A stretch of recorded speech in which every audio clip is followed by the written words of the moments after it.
Hi, I'm Barry Rice, and as part of my participation in the Ataxia Global Challenge, I'm going to attempt to do a 7-day fast starting on Sunday, the 11th of October.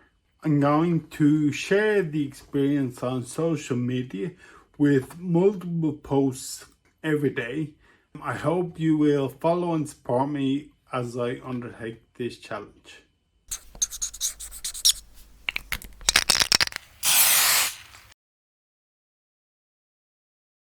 First of all, I want to address a couple of things about fasting. It's come in for some bad press, mainly driven by big food corporations such as Kellogg's and Nestle, who would have you believe that you need to eat 6 times a day to rev your metabolism. That's just not true. It's ridiculous. Fasting is really common. People have been doing it for centuries, whether it was through necessity, for religious or spiritual reasons, or just more recently for plain old health reasons. Fasting is a completely natural process. We fast every night when we sleep. In that way, sleeping and fasting work hand in hand. Like sleeping, fasting is essential to allow the body to carry out repair and maintenance.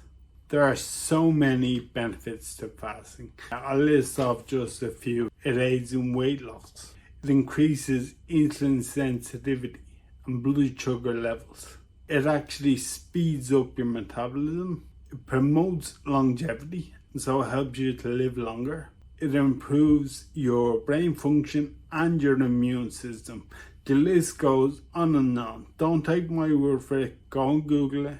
Check it out yourself. Before I go any further, a couple of disclaimers. Fasting isn't for everybody.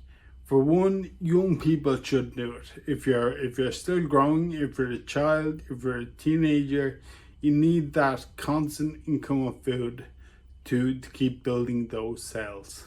If you have a history of eating disorders such as anorexia nervosa or bulimia, you shouldn't be fasting.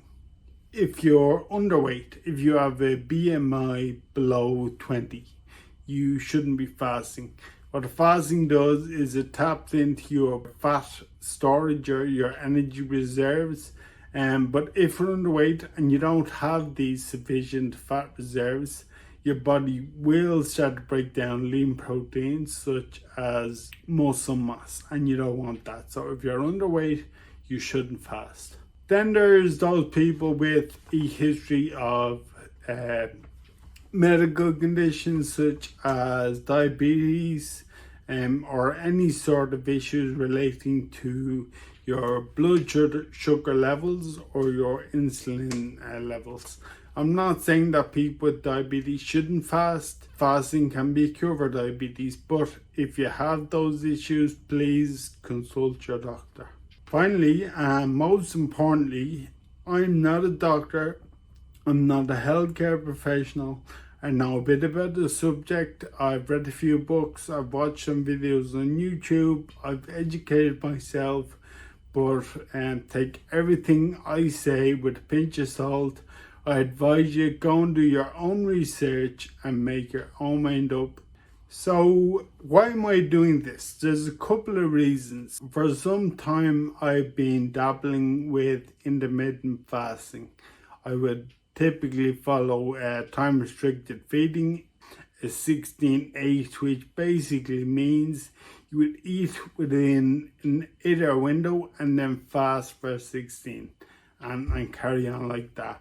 Sometimes I would do one meal a day. The idea there is you go from dinner and then you fast straight through for 24 hours until you have dinner again. On a couple of occasions, I've done longer fasts, 2-day fast and 3-day fast. I've never gone beyond a 3-day fast.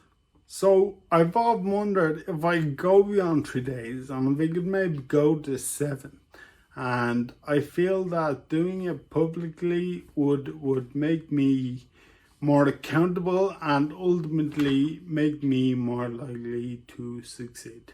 The second reason I'm doing this is to raise funds for FARA. FARA have a program called Ataxia, which is, that's the logo, similar event to Cycle Ataxia that I ran here in Ireland. Now, because of the coronavirus, that program has had to be paused. So what they have done instead is they have come up with a Ataxia Global Challenge, which is basically open to anybody in the world. They set up a sponsorship page and they choose their activity they want to raise funds around. It could be walking, running, cycling, Pilates, yoga, meditation. It doesn't really matter. If it engages the body, the mind, or the spirit, then you're in. So I have created a fundraising page. I'll leave the link in the description below. I've set myself a fundraising goal of $1,000 US. So if you're interested in what I'm doing or would just like to help out this really worthwhile cause, please click on the link and make a small donation. So as I mentioned earlier, I am going to record the entire process on social media, mainly Facebook and Instagram, the Cycle Ataxia pages. I'll be talking about my cravings, my emotions, my energy levels, my sleep patterns, basically anything out of the ordinary. I'll be recording my weight, my blood pressure, and my blood glucose levels throughout the week, and I'll be sharing all of those readings with you. I'll be honest, I don't know if I can do this. The longest I've ever gone is 3 days. 7 days is a big step up. If I feel unwell during the fast, either physically or mentally, I will break the fast. If any of my readings, my blood pressure or my glucose levels are concerning me, I will break the fast. I want this fast to be healthy and not put me at any risk whatsoever, so I'll be keeping an eye on things. Yeah, so no guarantees I'm going to complete it, but it's something I'm eager to try. And also I really want to take the opportunity to raise a few bob for FARA. They are the Friedreich's Ataxia Research Alliance. They raise funds for a cure or treatment for Friedreich's Ataxia, which I suffer from personally. So I'd really appreciate if you could help us out. I really hope you'll make a point of following me on this challenge.